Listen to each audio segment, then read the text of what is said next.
ہر ایک آدمی کی رائے اس کی تجربے کے مطابق ہوا کرتی ہے، اور ہر ایک شخص کو روزی اس کی نیت کے موافق ملتی ہے۔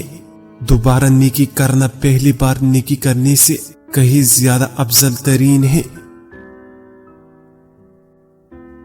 بہترین دانائی فکر اور اس کا ثمرہ سلامتی میں پوشیدہ ہے۔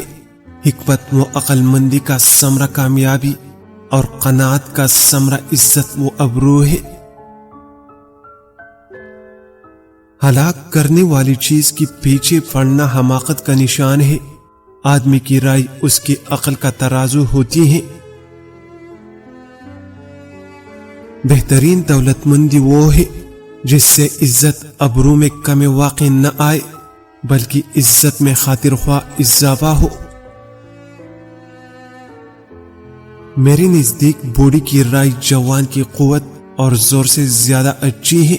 خطروں میں پڑنے سے مال حاصل ہوتا ہے اور لالچ میں پڑنے سے دھوکہ نصیب میں لکھ دیا جاتا ہے۔ سب سے زیادہ مفید علاج یہ ہے کہ انسان دل خواہشوں اور ارزوؤں کو ترک کرے اور عقل سے زیادہ قریب وہ رائے ہے جو ہوائے نفس سے زیادہ دور ہو۔ سنگترے کے پل کو کچا چبا لیجئے، 80 سال تک کانسی اور دمن نہیں ہوگا۔